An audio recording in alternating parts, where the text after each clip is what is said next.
চীনের People's Liberation Army Navy PLA navy সম্প্রতি ইতিহাসের নতুন অধ্যায় লিখেছে। তাদের সবচেয়ে আধুনিক এবং তৃতীয় বিমানবাহী রণতরী ফুজিয়ান গত সপ্তাহে সাংহাইয়ের জাহাজ কারখানা থেকে যাত্রা শুরু করে তাইওয়ান প্রণালী অতিক্রম করে দক্ষিণ চীন সাগরে প্রবেশ করেছে।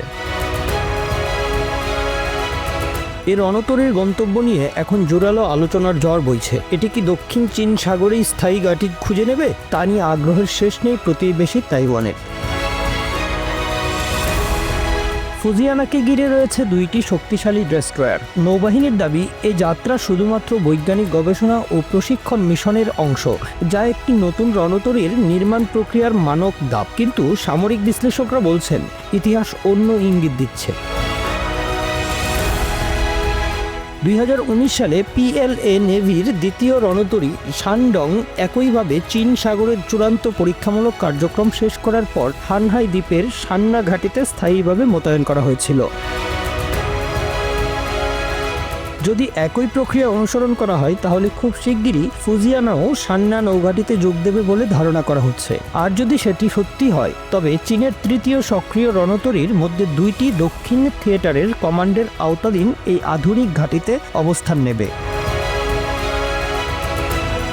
বর্তমানে চীনের দুইটি প্রধান রণতরী ঘাঁটি রয়েছে, একটি উত্তরাঞ্চলের কিংদাওয়ে যেখানে প্রথম রণতরী লিওয়াংনি অবস্থান করছে, আরেকটি দক্ষিণের সান্না ঘাঁটিতে। দুইটি ঘাঁটি কমপক্ষে দুইটি করে রণতরী ধারণের সক্ষমতা রাখে। দক্ষিণ চীন সাগরে ফুজিয়ানের অবস্থান নিছক কৌশলগত নয়, বরং রাজনৈতিক বার্তাও বহন করছে। সাংহাই ভিত্তিক সামরিক বিশ্লেষক মি লোকসিং বলেছেন, সামরিক মোতায়েন সর্বদা রাজনৈতিক উদ্দেশ্যের সাথে সামঞ্জস্যপূর্ণ হতে হবে। একটি অতিরিক্ত বিমানবাহী রণতরী দক্ষিণ চীন সাগরে পাঠানো মানে দৃঢ় প্রতিরোধের বার্তা। চীনের বিস্তৃত দাবি এই সাগরকে ঘিরে, কিন্তু সেটি ফিলিপাইন, ভিয়েতনাম, মালয়েশিয়া আরও কয়েকটি প্রতিবেশী দেশের সঙ্গে তীব্র বিরোধ সৃষ্টি করছে। বিশেষ করে স্কারবোরো শোল এবং সেকেন্ড থমাস শোলকে ঘিরে চীন এবং ফিলিপাইনের মধ্যে প্রায়ই উত্তেজনা তৈরি হয়। শুধু দক্ষিণ চীন সাগরই নয়, তাইওয়ান প্রসঙ্গেও চীনের বিমানবাহী রণতরীগুলোর ভূমিকা ক্রমশ বাড়ছে। অতীতের মহড়াগুলোতেও দেখা গেছে লিওয়াংনিং এবং শানডং উভয়ই প্রথম দ্বীপ শৃঙ্খল অতিক্রম করে তাইওয়ানের পূর্ব উপকূলে শক্তি প্রদর্শন করেছে।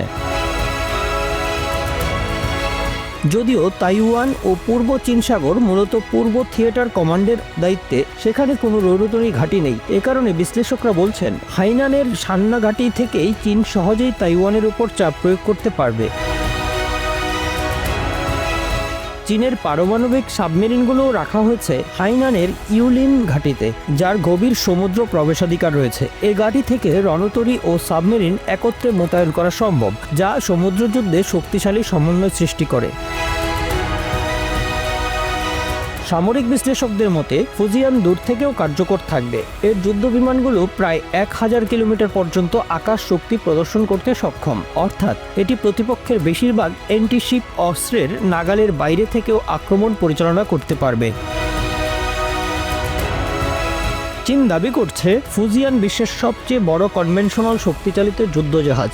উন্নত ক্যাটাপাল্ট সিস্টেম, অধিক সংখ্যক বিমান বহনের ক্ষমতা এবং আধুনিক প্রযুক্তির কারণে এটি এক নতুন যুগের প্রতীক।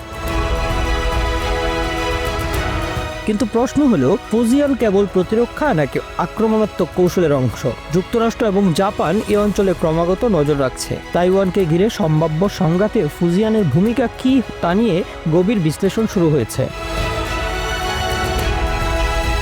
সামরিক বিশ্লেষক সং জং পি বলেন, বিমানবাহী রণতরীগুলোকেও সবসময় ঘাঁটিতে থাকতে হয় না। এগুলো দীর্ঘ সময় সামনে মোতায়েন থাকে, যেমন দক্ষিণ চীন সাগর বা পশ্চিম প্রশান্ত মহাসাগরে। চীনের হাতে বর্তমানে মাত্র 3টি বিমানবাহী রণতরী আছে, লিওয়াংনিং, শাডং আর ফুজিয়ান। বিশ্লেষকদের মতে উত্তর ও দক্ষিণে দুটি ঘাঁটি আপাতত যথেষ্ট, তবে ভবিষ্যতে যদি আরও রণতরী আসে তখন নতুন ঘাঁটি নির্মাণের সম্ভাবনাও উড়িয়ে দেওয়া যায় না।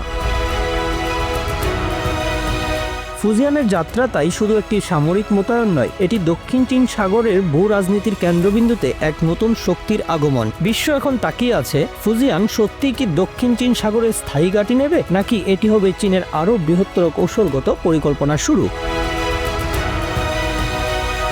Bangla affairs news desk.